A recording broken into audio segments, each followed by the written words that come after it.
because them a try to remind you about a situation where you never had no control over. Then start use the new version. And you wanna understand, say you make me avoid you. Because you cannot look upon the person who I am in a real life. Then will never look upon whosoever you really grew up to be. It is just like, listen, you can't choose a mother, brother, and you can't choose a father, and you can't choose when you're born, and you can't choose when you are dead. And when you're dead, you can't choose when them are going to bury you. And when you did write it down on contract, because they can just burn you and dash you in a sea. There are certain things you spot out of your control.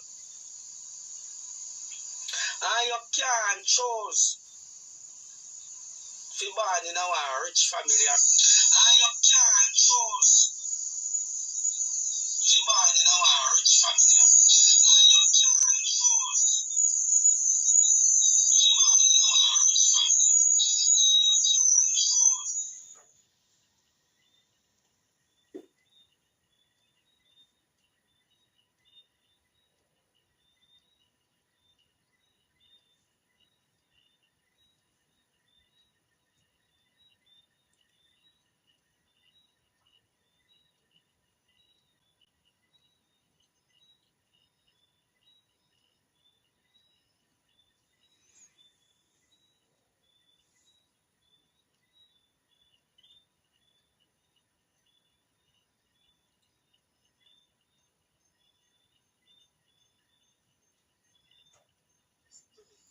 You see, person, when you work yourself out to be, then can.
debut podcast, we sit down and talk with the man who literally wrote the book on all you need to know about the music business. I, of course, refer to the great Don Passman. Don is a legend in the music business. As I said, he literally wrote the book.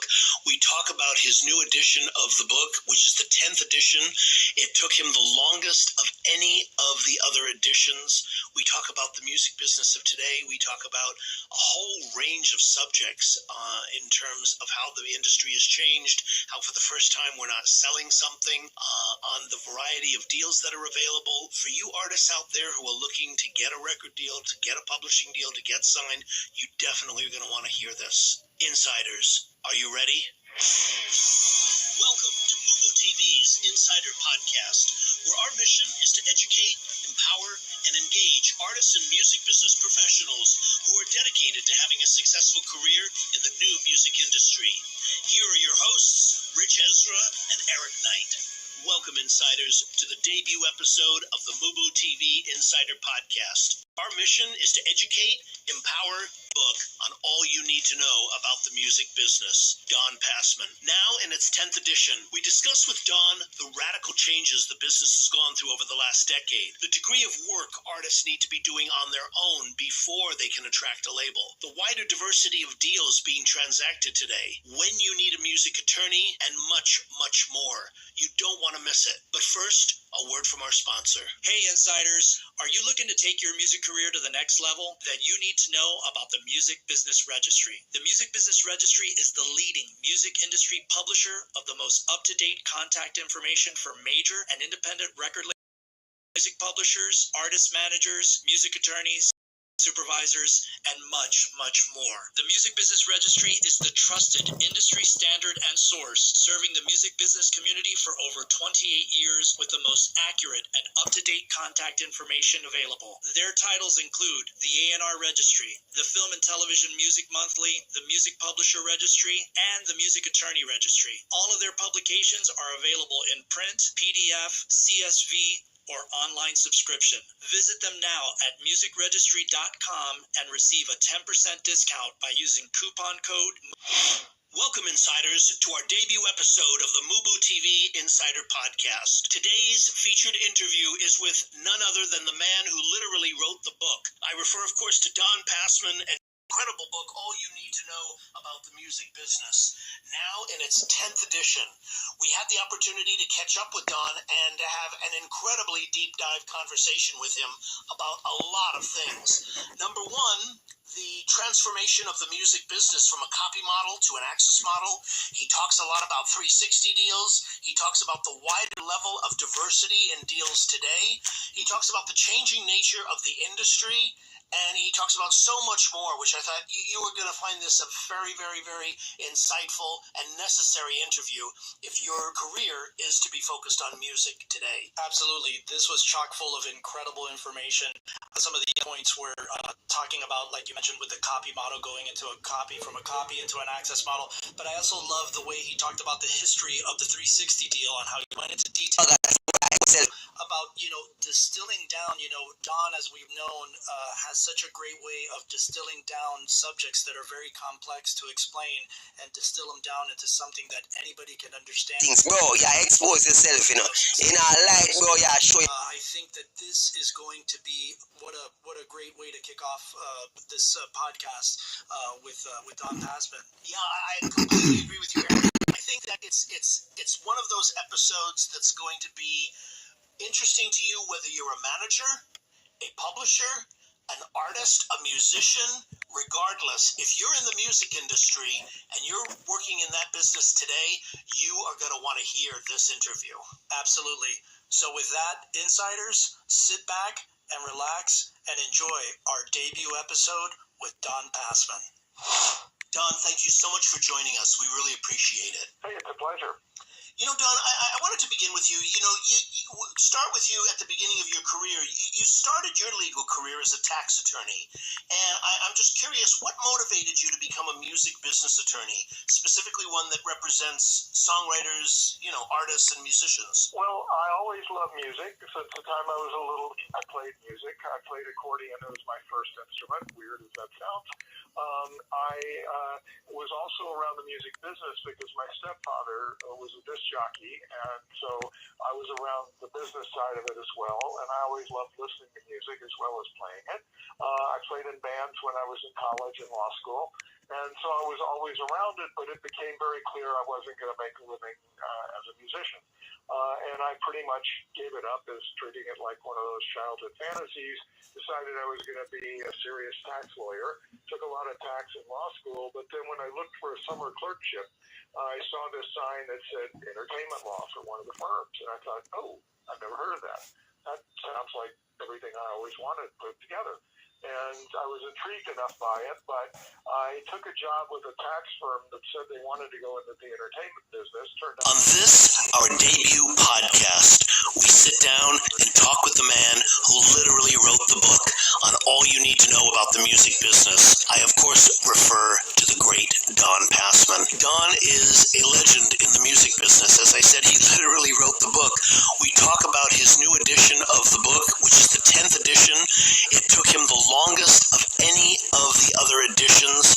We talk about the music business of today. We talk about a whole range of subjects in terms of how the industry has changed, how for the first time we're not selling something, on the variety of deals that are available. For you artists out there who are looking to get a record deal, to get a publishing deal, to get signed, you definitely are going to want to hear this. Insiders, are you ready?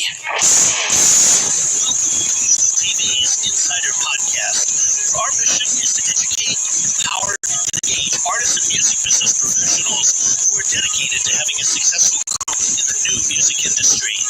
Here are your hosts, Rich Ezra and Eric Knight. Welcome, Insiders, to the debut episode of the Mubu TV Insider Podcast, where our mission is to educate and engage your in its 10th edition, we discuss with Don the radical changes the business has gone through over the last decade, the degree of work artists need to be doing on their own before they can attract a label, the wider diversity of deals being transacted today, when you need a music attorney, and much, much more. You don't want to miss it. But first, a word from our sponsor. Hey, Insiders, are you looking to take your music career to the next level? Then you need to know about the Music Business Registry. The Music Business Registry is the leading music industry publisher of the most up-to-date contact information for major and independent record label A&R, music publishers, artist managers, music attorneys, music supervisors, and much, much more. The Music Business Registry is the trusted industry standard and source serving the music business community for over 28 years with the most accurate and up-to-date contact information available. Their titles include the A&R Registry, the Film and Television Music Monthly, the Music Publisher Registry, and the Music Attorney Registry. All of their publications are available in print, PDF, CSV, or online subscription. Visit them now at musicregistry.com and receive a 10% discount by using coupon code MUBUTV10 at checkout. That's musicregistry.com, coupon code MUBUTV10. When you're ready to put your music to work, musicregistry.com.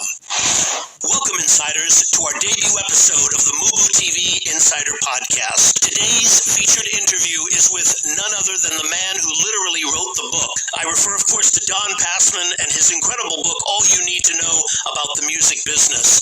Now in its 10th edition, we had the opportunity to catch up with Don and to have an incredibly deep dive conversation with him about a lot of things. Number one, the transformation of the music business from a copy model to an access model. He talks a lot about 360 deals. He talks about the wider level of diversity in deals today. He talks about the changing nature of the industry, and he talks about so much more, which I thought you were going to find this a very, very, very insightful and necessary interview if your career is to be focused on music today. Absolutely. This was chock full of incredible information. I thought some of the other points were talking about about, like you mentioned, with the copy model going into a copy, from a copy into an access model. But I also love the way he talked about the history of the 360 deal and how he went into detail about that. And also about, distilling down, Don, as we've known, has such a great way of distilling down subjects that are very complex to explain and distill them down into something that anybody can understand. And that's why his book has been so successful. Yes. So I think that this is going to be what a great way to kick off this podcast with Don Passman. Yeah, I completely agree with you, Eric, and I think that it's one of those episodes that's going to be interesting to you, whether you're a manager, a publisher, an artist, a musician, regardless. If you're in the music industry and you're working in that business today, you are going to want to hear this interview. Absolutely. So with that, insiders, sit back and relax and enjoy our debut episode with Don Passman. Don, thank you so much for joining us. We really appreciate it. Hey, it's a pleasure. Don, I wanted to begin with you. Start with you at the beginning of your career. You started your legal career as a tax attorney, and I'm just curious, what motivated you to become a music business attorney, specifically one that represents songwriters, artists and musicians? Well, I always loved music. Since the time I was a little, I played music. I played accordion. It was my first instrument, weird as that sounds. I was also around the music business because my stepfather was a disc jockey, and so I was around the business side of it as well, and I always loved listening to music as well as playing it. I played in bands when I was in college and law school, and so I was always around it, but it became very clear I wasn't going to make a living as a musician. And I pretty much gave it up as treating it like one of those childhood fantasies, decided I was going to be a serious tax lawyer, took a lot of tax in law school, but then when I looked for a summer clerkship, I saw this sign that said entertainment law for one of the firms, and I thought, oh, I've never heard of that. That sounds like everything I always wanted put together.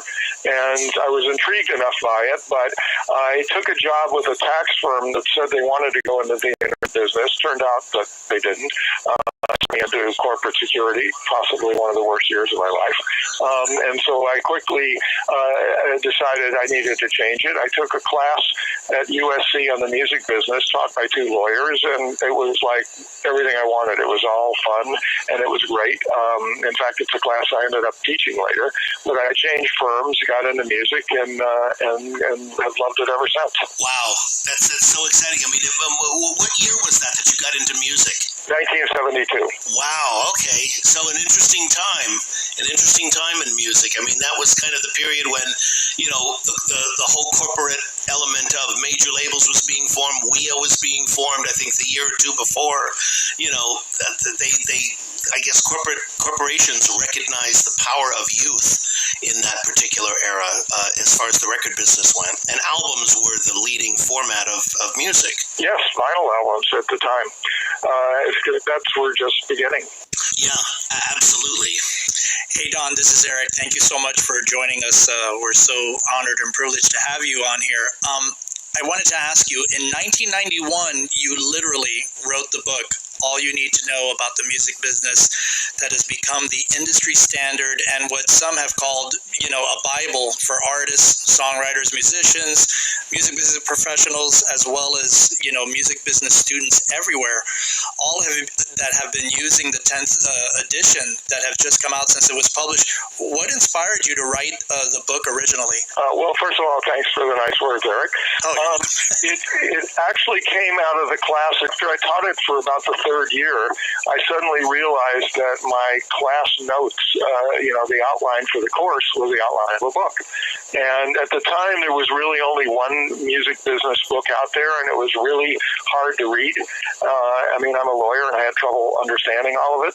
And I thought, look, there's a need for a really simple, easy to understand overview of the music business for people who are getting to know how to do it. It was really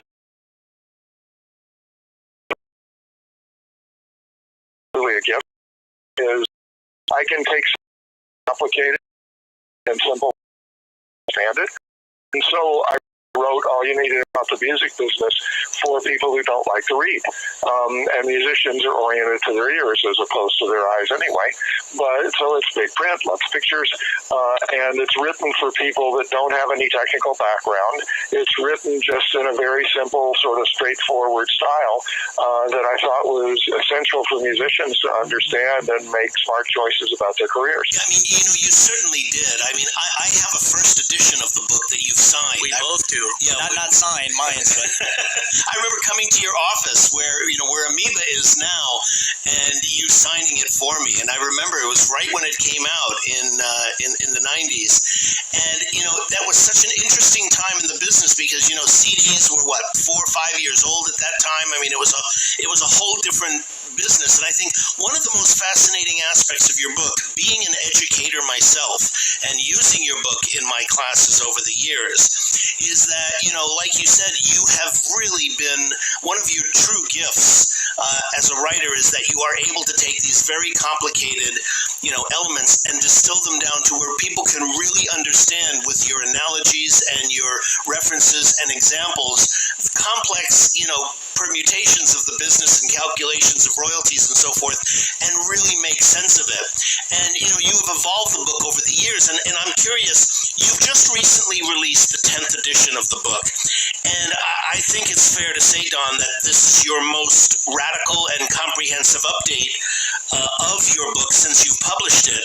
And I'm curious, what facilitated such a dramatic update for you for this particular edition?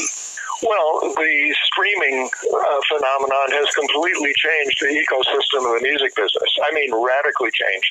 It doesn't sound like it on the surface. It sounds like, okay, just another way to deliver music. But let me just talk a little bit about it, and then I can tell you why the 10th edition of All You Need to Know About the Music Business was the most radical change. Ever since the music business started, we're talking way back in the 1800s, it was always monetized by selling something, whether that was sheet music for your piano, whether it was piano rolls, whether it was wax cylinders. It was always sold an object, and it didn't matter to the creator whether the object was played once or 1,000 times or never played. The creator got the same amount of money for each sale, because that was that. Today, sales have become less and less relevant. Streaming is over 80% of the business, according to at least in the U.S., according to the most recent RIAA report. And that means that in streaming, the way it's monetized is completely different. What happens in streaming is that the services every month collect a certain amount of money. They collect their subscription money and their advertising money. That goes into a pot. Then the pot gets divided based on how many plays each song got. So, for example, if your song got 1,000 plays out of 10,000 total plays from everybody's songs, you'd get 10% of the money, right? Well, that doesn't sound like a big difference, but let me drill down and show you why I think it is. First of all, there is a finite pool of money every month. There's only going to be X dollars. It doesn't matter whether there's an artist that brings records and people into a store to buy their records, which could mean a lot more money that month because it's a big release. It doesn't matter. It's going to be the same amount of money. So the game is, how much of it do I get and how much of it do you get? And for the first time in history, the more I get means the less you get. So there's only so much of the pie to go around. And is now for as opposed to when I went to a record store, I could buy more than one record, and in fact, a big seller would draw in people, and I might buy somebody else's record I hadn't planned on buying. But when I listen, I can only listen to one song at a time. And when I'm listening to your song, I'm not listening to somebody else's. So therefore, it's a completely different calculus in terms of how do we market, how do we monetize, and how do we change it around. So the book, All You Need to Know About the Music Business, took a massive rewrite to restructure and show how this works. I mean, even things that were simple you might not think about, like in the chapter, the CD royalty was the first thing there. Well, now it's stuck in the back because it's becoming completely irrelevant. It's also changing the way that artists deliver product. Albums may be disappearing. People want to deliver much more than an album's worth at the same time, particularly in the rap and hip-hop world, or they may want to deliver only one or two tracks at a time and spread it out. So the whole industry is evolving, and it was a serious challenge to try to corral it. It took 4 years instead of the usual 3 to update this book, just because it was such a moving target and so much more complicated. Yeah, that was my next question, was how long did it take you to do this rewrite? Because I imagine it had to have been massive. It took about 4 years. Normally, I go 3 years between editions. Wow. But never before have we had that much of a radical change. Right. And it kept changing while I was writing it. So I thought I'd have a handle on it, and it would slip out and turn around and nip me. Don, let me ask you, based on that, what you're saying, and the extensiveness of the rewrite, what kind of feedback have you gotten from people who are using it, especially, using it as a teaching text? I mean, you did the update, I believe, in October. It was released in October, November. And what's been the feedback so far that you've received? Well, the feedback's been good, as particularly compared to the feedback I was getting before then, saying, my students are kind of getting impatient with your book. And I said, you know what? I don't blame them. It's embarrassingly out of date. I said, all I can do is tell you to hang on until the new edition comes out. But so far, the feedback's been positive, that people think that it lays it out clearly. That's fantastic. I wanted to ask you, there are now several foreign versions of your book as well. How does that work? Do you apply the laws of the country to the text? Yes, is the answer, but I don't do it myself just because I'm not an expert in those laws. I have co-authors in the UK, and I have a co-author in Germany. I did a Canadian edition that I thought, also with a co-author, that I thought was great, but the publisher didn't. So unfortunately, we haven't updated that one. But it's basically, I do it with a co-writer in that territory. And are they attorneys themselves that are familiar with the laws? Okay, gotcha. Yes. Don, you just spoke extensively about the reason why you took 4 years to develop the new edition, which is the 10th edition of your book. I'm curious, the move from, I guess what I like to call the copy model to an access model or streaming, it's been one of the most revolutionary changes in the music business. And it's my theory that, with any revolution, not only do you see a change of habits, but you also, on a deeper level, you see a shift in values. And one of the big challenges for the music business in a streaming world is going to be this war between the value of paid subscription versus popular reach. And I'm curious, what are your thoughts on this issue, and how do you see this playing out? Are you talking about YouTube, for example, and the idea that it's free, or are you talking about something different? No, I'm talking about, free streaming service. I mean, Spotify has a free tier. YouTube is also, a free tier. And in your book, you talk about how, YouTube may not be seen as free, but it's the biggest one of them all. Correct. Well, those are two different things, YouTube and Spotify's paid service. And let me explain a minute about them. Spotify's service is not available on mobile devices, so it's relatively small in comparison to the impact that it has, whereas YouTube is available on mobile devices. And it is arguably one of the bigger problems in the music business we have today. YouTube exists because of a quirk in the copyright law, which I don't know if you want me to get into detail about it or just give you the 40,000-foot view. Sure. No, by all means. Go ahead. It'd be great for our audience. Okay. There's something called the Digital Millennium Copyright Act, and it builds in something called a safe harbor, none of which sounds like it means anything to you because I haven't explained it yet, so let me explain. Let's suppose you own a newsstand down on the corner and you sell magazines and newspapers to whoever walks by. And you sell a Time magazine, and in that Time magazine is an article that has a copyright infringement in it. One of the things you can't do under the copyright law is distribute an infringing copyright material.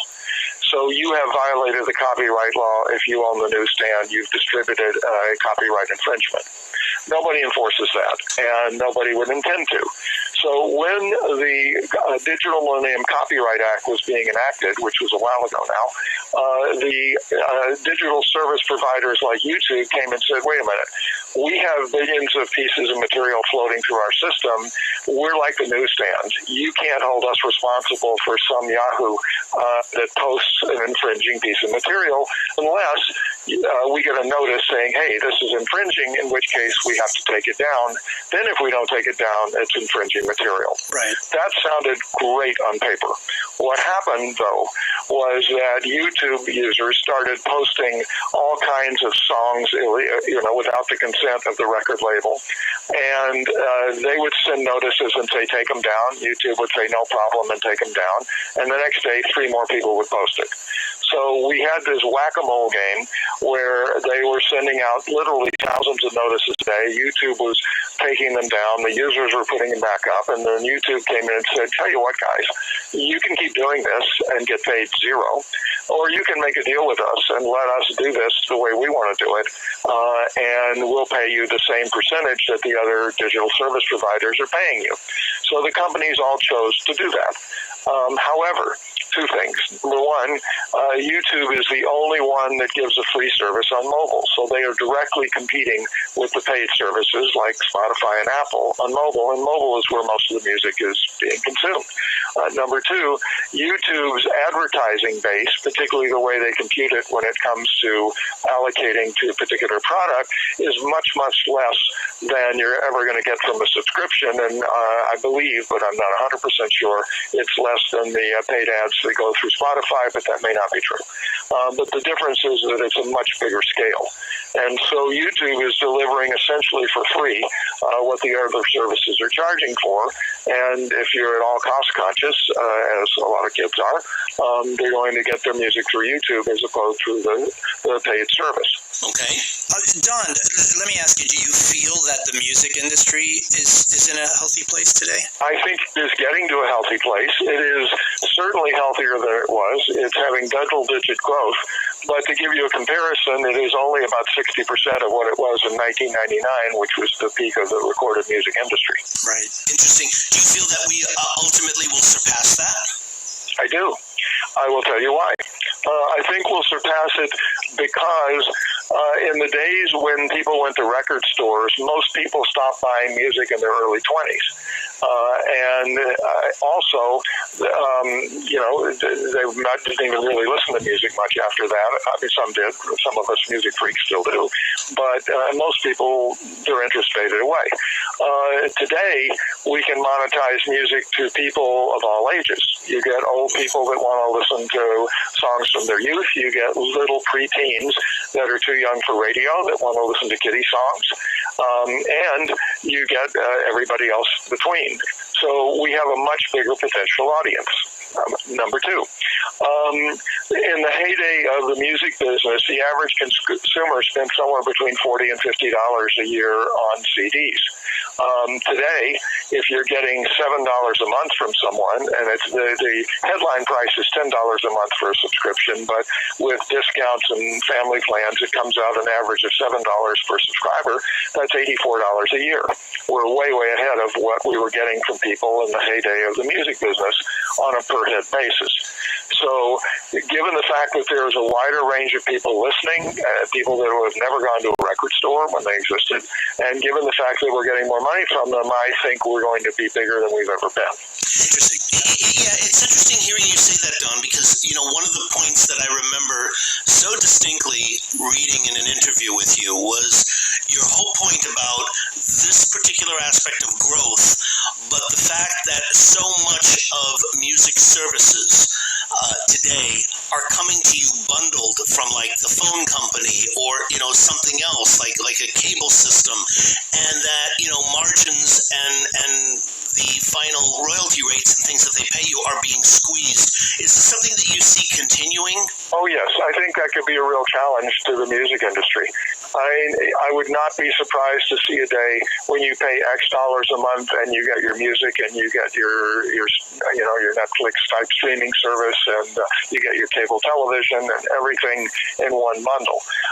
And when it comes to that, The music industry is by far the smallest of all those industries. I worry about our clout and our ability to get enough of the pie to make it worthwhile. I don't think we're there yet. I think that it's going to take some time, but I do see that as a potential challenge down the road. Yeah, I definitely do too, because when you're bundling all of those things together, it's interesting you bring that up, because on the opposite side with streaming, I see the same issue. It hasn't emerged yet with the streaming services on video. There's no one that's bundled together, put a cable system together like for all of the streaming services, where you can get Netflix and you can get Hulu and you can get all of these things in one system. They're all like a la carte. Everything in that world is a la carte that you have to subscribe to individually. I guess much like Apple and Spotify and Deezer and Tidal and all of the other streaming services are individual as well. So it's interesting. Well, there's one serious distinction between Apple, Tidal, Deezer, Spotify, and Hulu, Netflix, Amazon.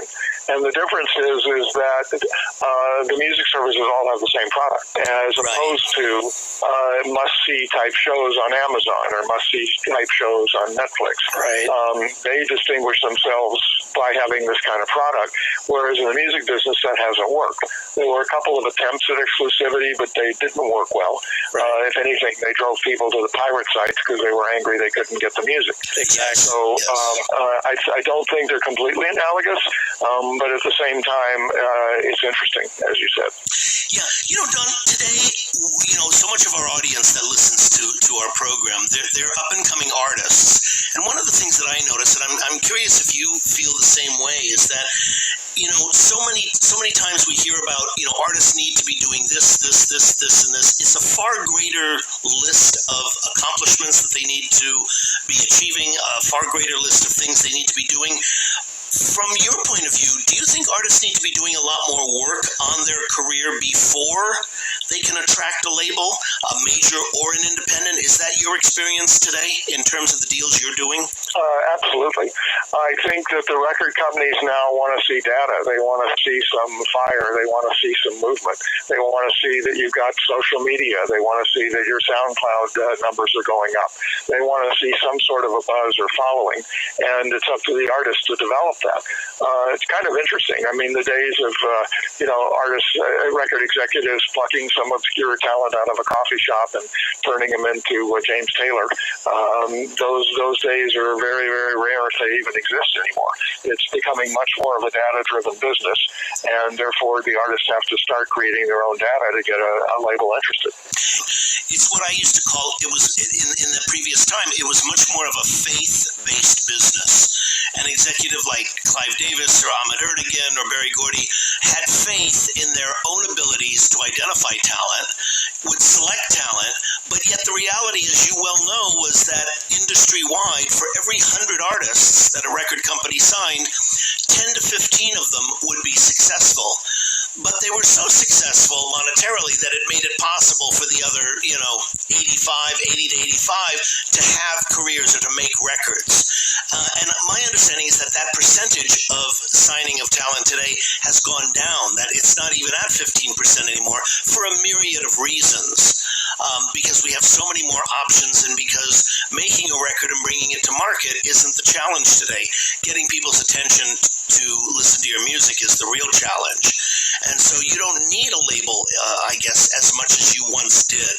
Are you finding, in terms of your work, more and more artists perhaps not wanting to go the traditional route of getting a label to release their music and wanting to do deals with perhaps other entities, or is that just not happening? I think all of the above is happening, and I think that's what makes this such an interesting time, but it's a really smart observation on your part. The barrier to entry to getting your records in the marketplace used to be the golden keys of the kingdom held only by the labels, right? Namely radio, namely placement in the stores, getting the cost of shipping, manufacturing. All these things were not something you could really afford to do on your own. So the labels really were the gatekeepers. Now anybody can get their music up. You can go to TuneCore and have your music on every streaming service within a matter of minutes. The problem is everybody can do that, and there's multi-millions of pieces of music out there. So the game is now, how do you get people to notice it? Right. How do you get to break through the noise?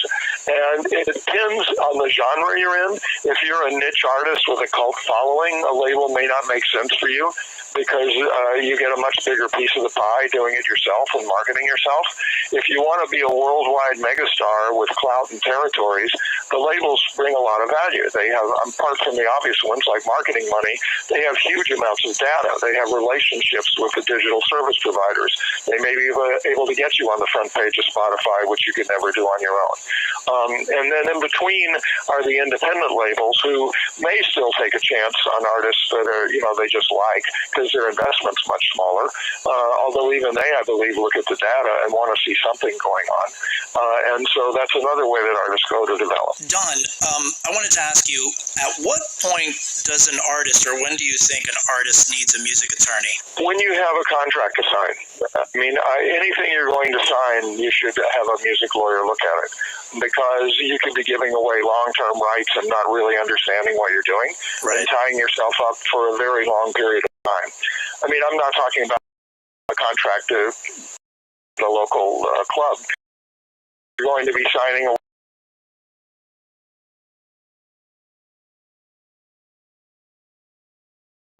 anything that has some long-term consequences, you should have a lawyer look at it. Absolutely.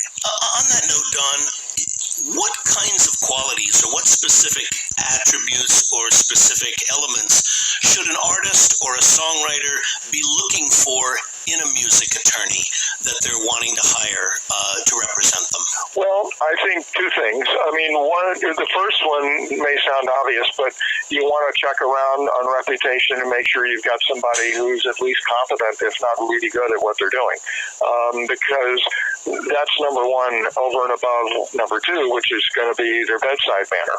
And because there are people with phenomenal bedside manners that are not particularly great lawyers, and vice versa. There are great lawyers that you would not want to have to spend more than 3 minutes with because of their personalities. So you want to first of all, make sure that you've got somebody competent. Then it's just a matter of personality and chemistry. You want somebody that's going to take you seriously, that will take your calls, that will spend time with you, and you can check on that through checking on other clients they have and just talking to them and saying, do they return your calls? Do they get their work done on time? Because there are great lawyers who are just too busy to take care of you, and there are great lawyers who are flakes and just don't bother. There are people that, you just need to know that they will take you seriously and treat you with respect and get your work done in a timely fashion. But beyond that, it's chemistry. You just have to make sure they're explaining things in a way you can understand them, that you feel comfortable with them, and that they'll be looking out for you. Okay. Don, many new artists today, it's my experience that they don't realize often that when they're signing a recording contract, either to a major label or a significant number of independent labels, that they're signing what's known as a 360 deal. And for our audience, can you explain exactly what that means for them today? And what are your personal thoughts on 360 deals for new artists? I hate the 360 concept for new artists, but let me explain what it is, and then you'll probably understand why. So, first of all, historically, here's how it came about. When the music business crashed after 1999, the record companies suddenly were not very profitable, and they began to go into a panic mode. There was rampant piracy. There was no new technology to save them that was on the horizon. Indeed, it didn't show up for quite a few years later, looking back historically. And so they came up with the following concept. They said, look, we're the only ones who spend significant money to build an artist's career, which is true. They said we spend more than anybody else.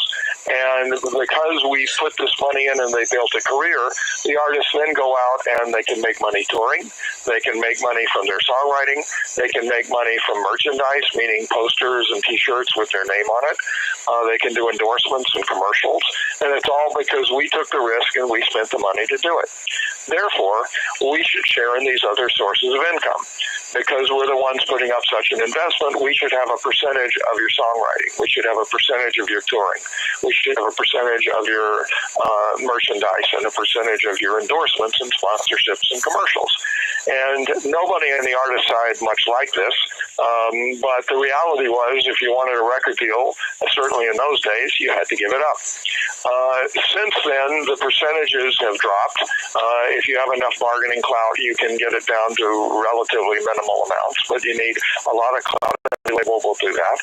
So the 360 rights are here to stay, even though the historical reason for them may or may not exist, because they've been able to. Some labels are more.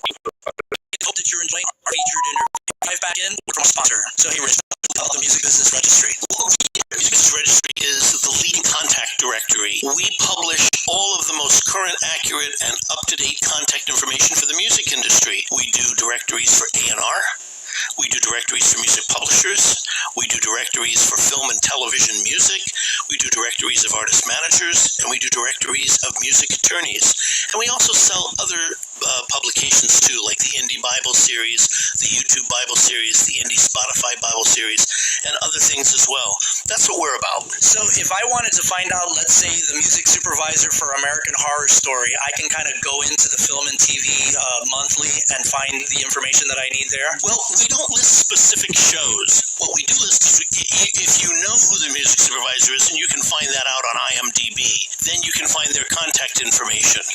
And we have that in our Film and Television Music Monthly. Absolutely, yes. That's great. And I hear that we have a discount right now. If you go to musicregistry.com and use coupon code MUBUTV10 at checkout, you'll receive 10% off your first order. That's absolutely correct. Yeah, we offer that to all of the Mubu TV insiders. So insiders, check out musicregistry.com and use MUBUTV as your coupon.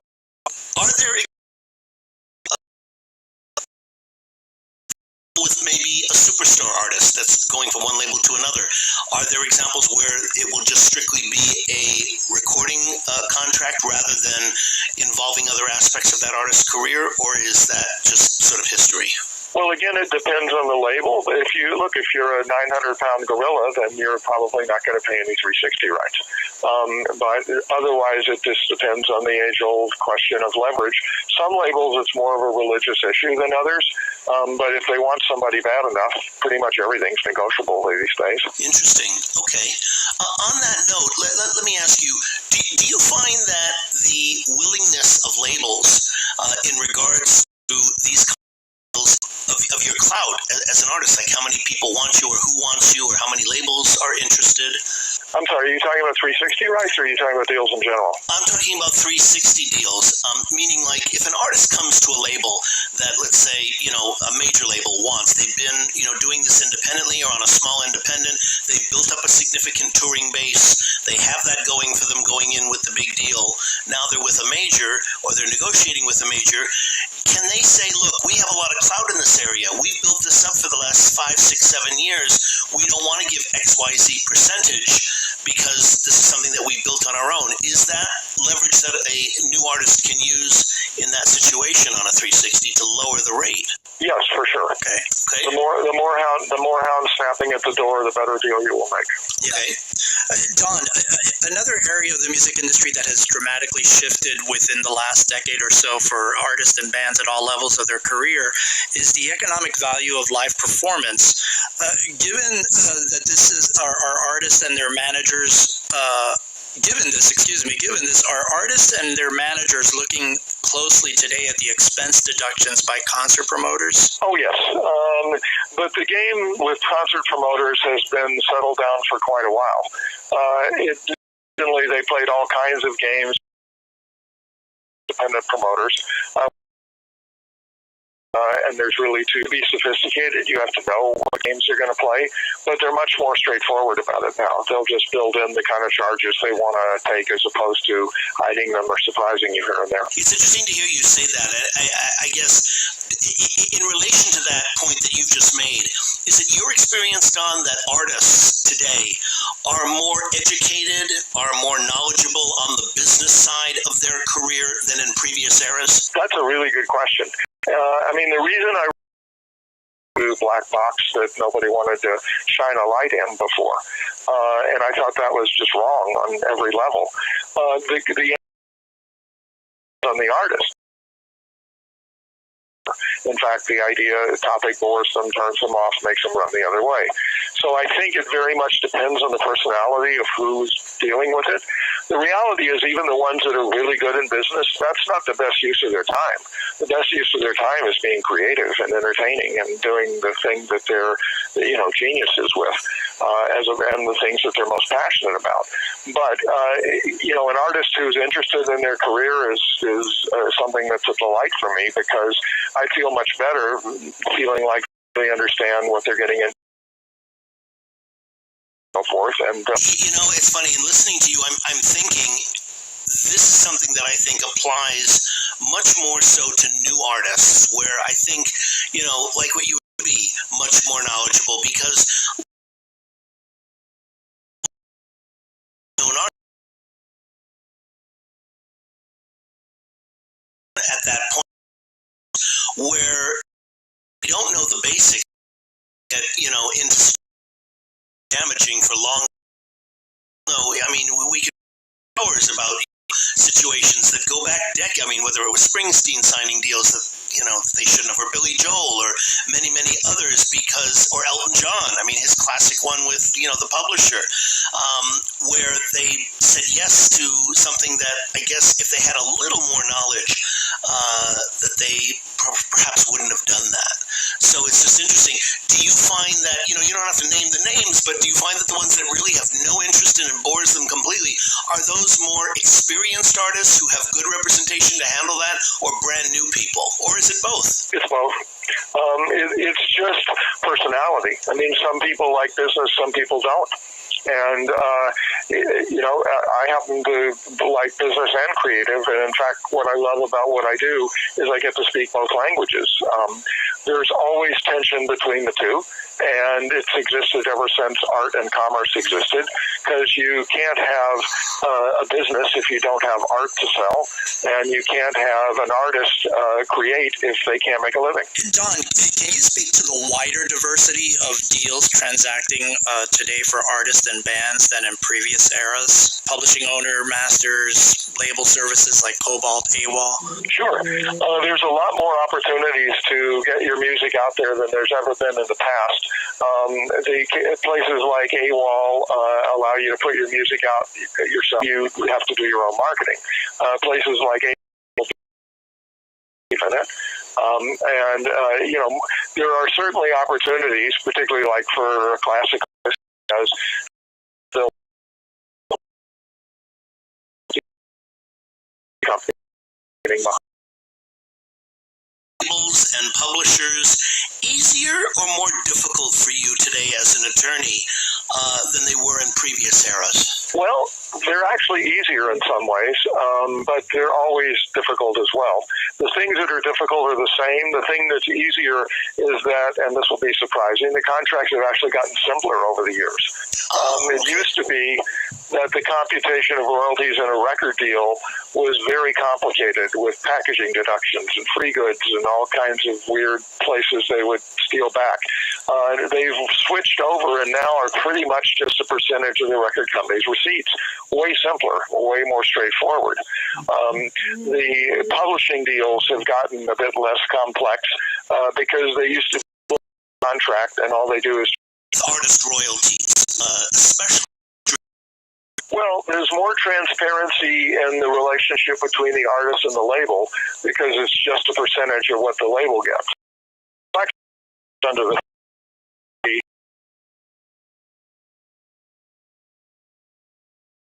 as easy to figure out or as transparent, not even because they're hiding the ball so much as it's just enormously complex and requires an awful lot of deep digging and value.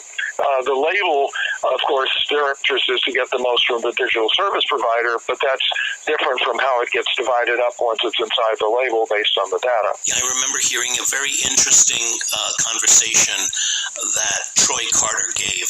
He had an interview at Midem last year, and he said one of the most interesting problems that he encountered when he went to work for Spotify was he said, we provided an unbelievable amount of data to artists, to labels, to managers. And he said, the problem, he said, most people in the business did not know how to interpret the data. And he said, and the ones that did know how to interpret it didn't know how to make the right decisions based on the data that they were being given. So, I mean, this seems like, when a Troy Carter at that level is talking about labels and publishers and managers saying this, it seems like, the complexity that you're referring to seems to be a deeper problem than perhaps, any of us realize in terms of computing royalty rates. Interesting. No, I hadn't heard that, but it makes logical sense. It sounds like he was also not just talking about how the royalties are computed, but how do you read the marketing data and know how to maximize, your artist's career. Yeah, exactly. And he said, we put, when I was at Spotify, he said we put lots of time, money, energy, and people, human resources into developing these kinds of, data systems that tried to provide analytics for, artists and for bands and for, labels to give them supporting services on what we were giving them. And he said, unfortunately, it's like it became so sophisticated or so complex that people didn't seem to have any kind of basis or reasoning to understand how to interpret the data. And he said, and the few who didn't know how to make the right decisions. So it's interesting. I mean, if you're interested, if you just go on YouTube and put in the word MEDEM, you'll go to all the MEDEM videos and look up the one on Troy Carter. I think you would find it very interesting in that regard because he addresses this issue in talking about, data and the role is in the standing of what the data is. I don't know how it serves you in terms of your career or as a business. Yeah, that sounds like a really good suggestion. Thank you. Sure. Don, the MMA, and for our listeners, it's not but the Music Modernization Act, dramatic change in copyright to be aware of, and two, does the new edition of your book address the most important aspects of the MMA? Okay. First of all, yes, MMA does have sort of a caged match vibe to it in the way that it came about. Secondly, there's a whole section on the MMA in my book that talks about all the different aspects of it because it is significant. Three, it is not as significant to a new songwriter as you might think, but it is very helpful. Do you want me to talk a little bit about what it is and what it is? Absolutely, yes. Okay. All right. So here's the history of how it came about. The digital service providers were having a very difficult time figuring out which songwriters or music publishers, just for people who don't know the difference. A music publisher is the person who owns a song as opposed to a master, the actual. So the publishers, the digital service providers, were having a hard time finding out who the publishers were and who owned all the songs they were streaming. And it was easy with the major publishers. They were down the hall. Not so easy with a bunch of little obscure songs here and there and obscure publishers that might be hard to find, situations where the publishing rights were owned by different people in different territories, situations where songs were owned by more than one person, and some of the publishers were hard to locate. Big mess. So they did what any red-blooded business person would do. They just kept the money instead of paying anybody. That didn't go over well, and when people found out about it, they filed a number of lawsuits against them for copyright infringement, saying they didn't have licenses, which they didn't, and they didn't pay the owners, which they didn't, and those cases were very serious because copyright infringement carries pretty severe penalties, including $10,000 to $25,000 per infringement, and when you're talking about millions of songs, that adds up pretty quickly. So all of a sudden, the digital service providers had a reason to figure out how to solve this problem. That coincided nicely with the music industry that had a reason to move the money out of the digital service providers and into theirs. Came out of the MMA was essentially an organization that's still being set up that will collect all the digital mechanical royalties, all the royalties from the digital services. And I say mechanicals because there's two different kinds of royalties that the digital service providers pay. One is a performance royalty, which is the same thing radios play to play a song on the radio. You're performing it. The other is a mechanical, which I won't get into too much detail, but just say that for them to reproduce it on their servers and for the user to reproduce it on the cache of their device requires a different license. Well, a performance license, it's called a mechanical. So the performance licenses they were already getting, that was simple. The mechanical licenses were the ones they had to go chase multiple users around. So the MMA sets up one place, and the digital service providers pay all the one place license, meaning that they can license every song that's ever been created by paying one fee over to this society. The society then has publishers come to them and say, okay, this is my song, and they sort it out and then pay the publishers their percentage of the money that comes in. And if not all the money is claimed, which will happen because not all the publishers show up, that gets held back for a few years, and then it gets distributed proportionally to the publishers who did claim it. So it's a very nice little system that solves two problems. One, the digital service providers no longer have to be copyright infringements or run around doing, literally hundreds of thousands of licenses. Number two, the songwriters now know that the money is going here, and as long as your song's being performed and you file a claim, you'll get paid. You know, Don, a big point of contention in MMA was the establishment of black box money. Can you tell us what that is, and do you see the rules around its distribution changing as we move to a more online digital landscape? Well, I interestingly just did tell you what black box is. I just didn't name it. Okay. Songs in there that were played that nobody's filed a claim for with the society, that's a black box money, because they only will pay out to the people who come in and say, hey, this is my song, pay me, right? So there are going to be songs in there nobody files a claim for. Either it's inadvertence, or they don't know any better, or it could be in dispute, although that's a different set of issues. But there is money left over. The rule is they hold it for 3 years, and then they proportionately pay it out to the people who did file claims. So whatever's left over gets paid out if it's not claimed within 3 years. Okay. Don, music publishers in the U.S. are in the midst of having their consent decrees evaluated by Congress. If publishers come to directly negotiate those rights, how do you feel about the global market? Well, both have consent decrees because there was a worry that they were going to be such monopolies they could strangle their businesses. In other words, if they go to a radio station and say, I've decided not to license you, you're out of business. That gives you too much leverage and you're a monopoly, arguably. That's how it came about historically. So the consent decree says, hey, you have to license your users. Anybody who wants a license, you have to give them one. You can argue about how much they get paid, and you can go to a rate court and argue about it, but you have to give the license. Well, that obviously takes a huge amount of bargaining power away from the organizations.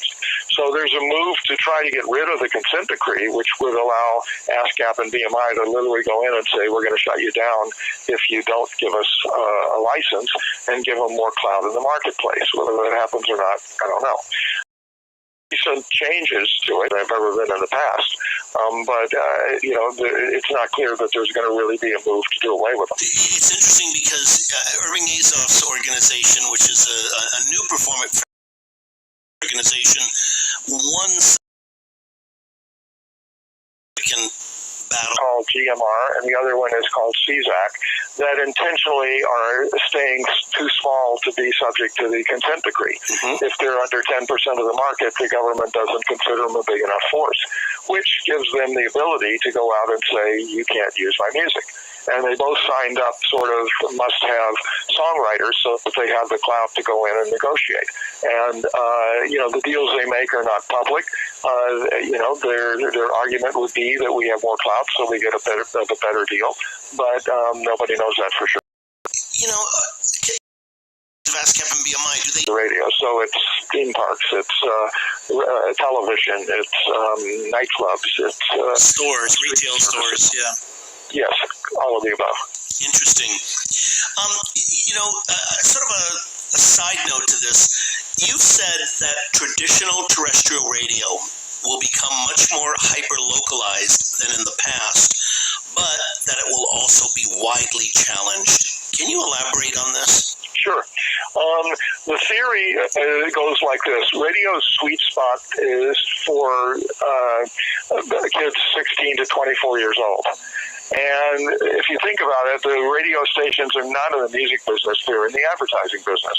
So what they want to go over their airwaves is what's going to appeal to an advertising group for which advertisers will pay the most amount of money. I don't mean to sound crass, because obviously some of them do love music, but they're also that they're in business and that they're keeping and preteens. And what happens when they grow up into that sweet spot? Are they going to still listen to radio? Maybe, maybe not. Radio are now becoming radio. The curation for the playlist. What's interesting about it is that, I asked this question because I've been teaching students since 86, but I took a break, and then since 2002 on a more consistent basis. And what I find is that, the students I'm teaching are usually between the ages of 18 and 24, and none of them, not one of them ever listens to radio anymore, traditional radio. They listen to music in a myriad of other sources, but traditional terrestrial radio is just not part of it, not at this point in their life. So to me, it's almost like, it's a generational question as well, in terms of the evolution of people and certain generations in terms of, what they will and won't do and what their habits are. Interesting. I'm not surprised by that, but I hadn't heard it, and it certainly makes sense. I think kids don't even get driver's license now, and most of the music of terrestrial is in cars. So, so I could think that might be part of it as well. The fact that, big radio stations in multiple formats, but now you have this endless choice of music, endless, choice of options and platforms and devices and sites and blogs and different places that you can listen to. So it just seems like vast industry, especially in the next, 5 to 10 years. I think you're right. Don, we wanted to ask you, besides your great book, All You Need to Know About the Music Business, are there any other books or films that have really resonated with you professionally speaking that you could recommend to our audience? Well, the honest truth is I don't actually read them anymore, so I'm not sure I could. I know there are some good books out there. I think Emily White is coming with a book on how to in the music business that I think Emily's talented. She's helped me with the section on new artists, so that might be a good resource, but I don't know if it's out yet. Otherwise, I'm not torn. Okay. Good one. So, wanting to pursue a career as an artist or a musician in the music industry? I think you've got to follow your passion. I think that the commonalities of really successful people in every area of life. And the one thing that I think they all have in common is this incredible determination to get to their goal no matter what gets thrown in their way. If it's a brick wall, they'll take it apart a brick at a time, or they'll go around it. They get discouraged, they get knocked down, they get rejected, they get up, they keep going.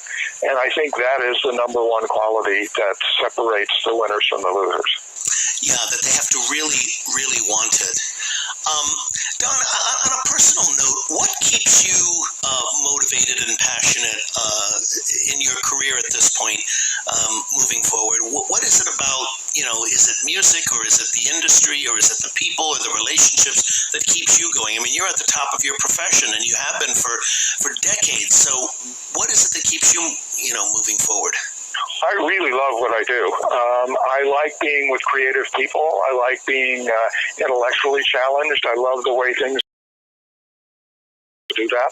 I'm always fascinated by whatever new is coming along, and I just like combining creativity and business. It's been said that the next evolution or revolution of the business isn't going to be a format or a better device or a better platform, but it's going to be about a different kind or a better experience, whether that's, with the role of AI, artificial intelligence coming into music, or virtual reality.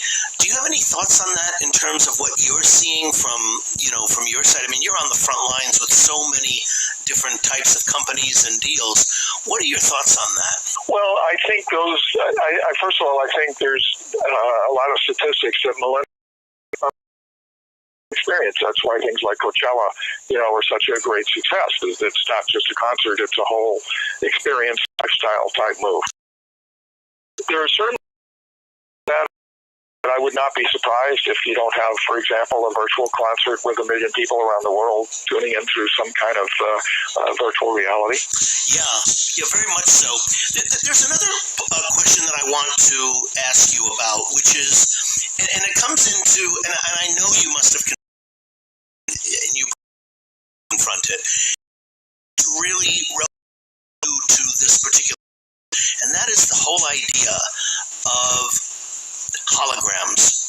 And it's from a music business point of view, artists literally ask themselves, when Paul McCartney must be discussing with his family, do I want my image, my career, my music, to continue after I die, or do I not want that?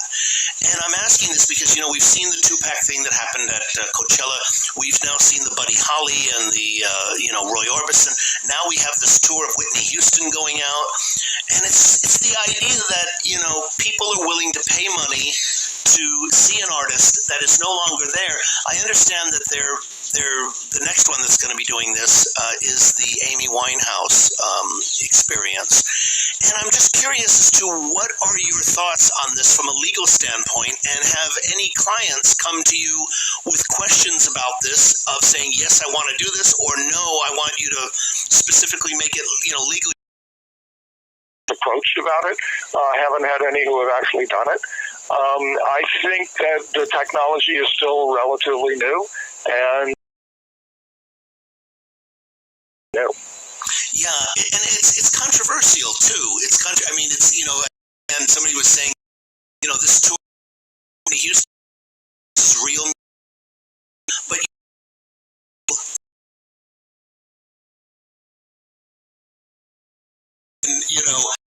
off key, tired, and it'll be a great show every single night, when the musicians will just be there to follow it. So, I don't know, there's something very, removed from the original spirit of what an artist-audience connection is all about in that. And yet, we see more and more people willing to, embrace this as an experience that they're willing to pay money and time and commitment for. So it's a fascinating area to me in more areas than just, a hologram, but for the reasons that we're talking about.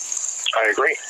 And another question too, do you see that something that could be built into contracts in the future? I know the technology's not there, but do you see that as something that might even be built in for the contracts from like record companies or, what have you?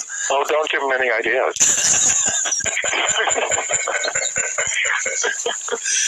Okay, Don, I want to ask you, what advice would you offer our listeners who are wanting to pursue a career as a music attorney today, who are interested in that side of the business? What advice would you have?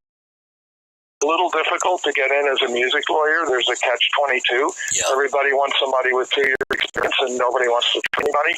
So it's a little tricky. Going to a label or a publishing company is a way to start, is a really good choice because they will usually train you. But the most important thing is to just get in the game. Meet people. It's a relatively small business. It's based on relationships, as I think you mentioned earlier. And it's just a matter of pushing on the door and knocking hard enough till somebody opens it. Okay. All right. Because, a lot of students, talk to me about, they want to go to law school, they want to learn. And Jay Cooper once said a very interesting thing to me. He said, when you graduate from law school and you are now an official attorney, he said it's usually to become a good music attorney, or I think the term he used was really knowledgeable. He says it takes between, depending on the person, anywhere between 5 and 7 years to really become immersed in music business? You know, I mean, I think you can get pretty competent in about 4 years. But I think to really feel like you've got a great handle on it, it's probably a pretty good time frame.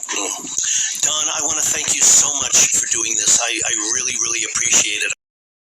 Fantastic talking with you, so thank you again. Well, thanks, Rich, and thank Eric, and it's a pleasure. Well, that was a fantastic interview. I really enjoyed it. He's always such a pleasure to speak with.